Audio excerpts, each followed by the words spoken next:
What if everything you thought you knew about jihad was wrong?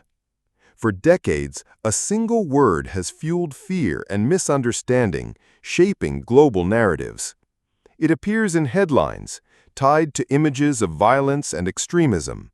But beyond those headlines, behind the misinterpretations, lies a profound and complex truth that could change your entire perspective. Prepare to challenge your own assumptions and discover the true meaning of jihad in Islam. Welcome. In this video, we won't just debunk myths, we will reconstruct a forgotten truth. To do that, we will go on a four-part journey to understand the diverse nature of jihad. Debunking the myth, what jihad is not. Let's be honest. When you hear the word jihad, what's the first image that comes to mind? For many, it's holy war. This negative association isn't accidental. First, we need to understand the root of the word. Jihad, in Arabic, comes from the root letters JHD, which means to struggle, to strive, or to exert effort.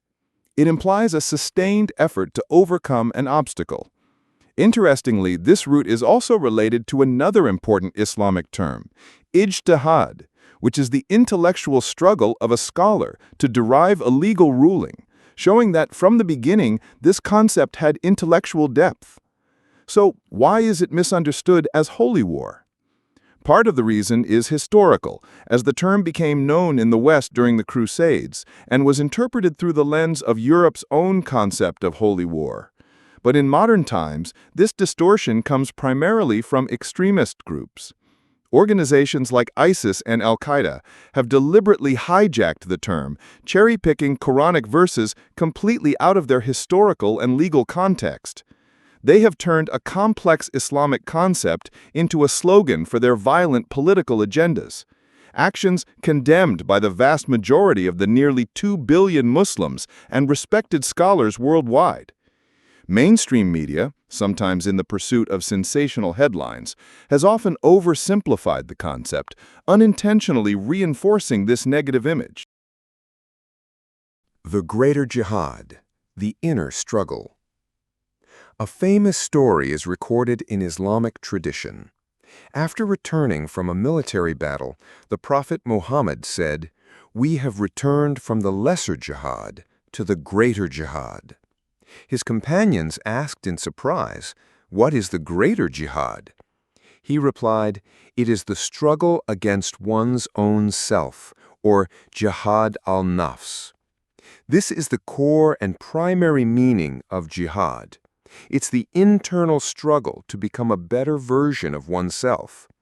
In Islamic thought, the nafs, the ego or lower self, is the source of base desires and negative traits, arrogance, greed, anger, selfishness, envy, and laziness.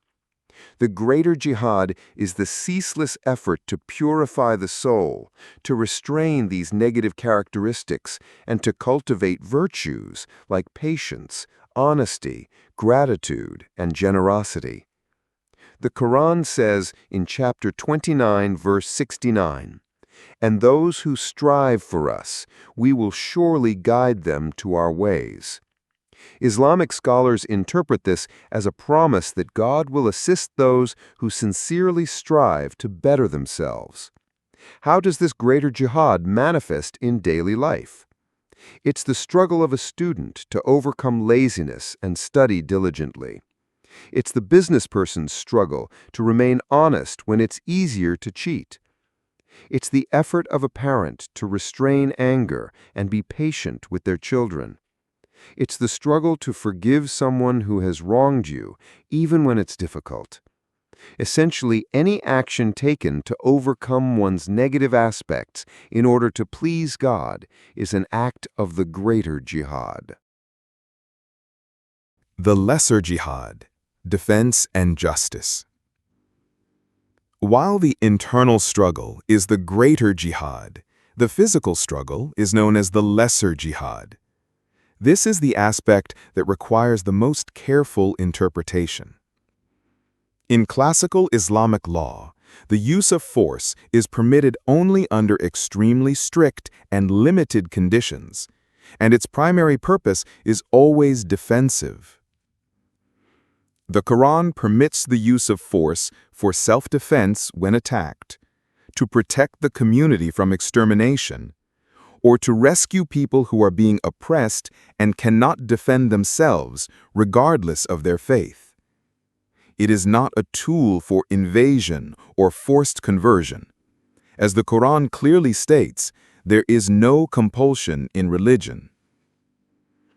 More importantly, when this defensive struggle becomes unavoidable, it must adhere to a strict code of ethics established 1400 years ago, which directly refutes the actions of extremists. Legitimate authority. Only a state or legitimate authority can declare war, not individuals or vigilante groups. Last resort. All peaceful options like negotiation and diplomacy must be exhausted first. No harming non-combatants.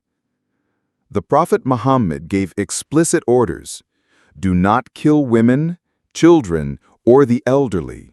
Do not harm monks in their monasteries. Protecting the environment. It is forbidden to destroy trees, crops, or livestock. Humane treatment of prisoners. Prisoners of war must be fed, clothed, and not tortured. The Quran in chapter 2, verse 190, commands, "Fight in the cause of Allah those who fight you, but do not transgress limits." Do not transgress limits is the core ethical principle. Jihad in the 21st century and conclusion. In the modern world, the concept of struggle in jihad has expanded into many other areas.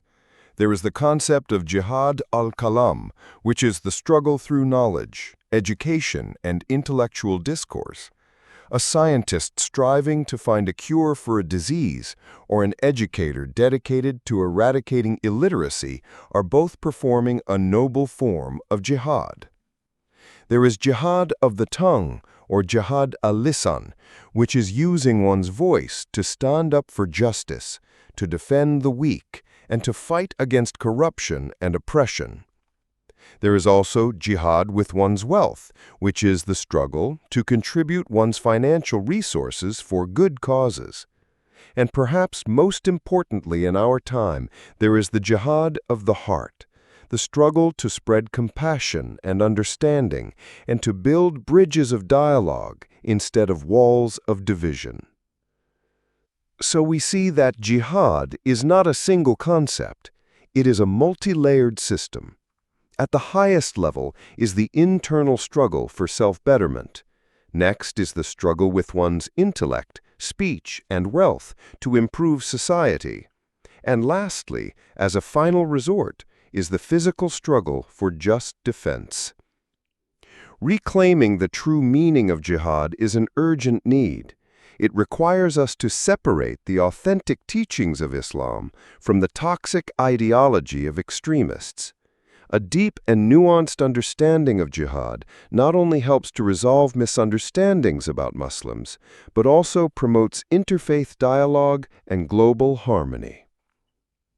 We hope this video has given you a new perspective. Be a critical consumer of information, challenge stereotypes, and always seek the truth behind the headlines.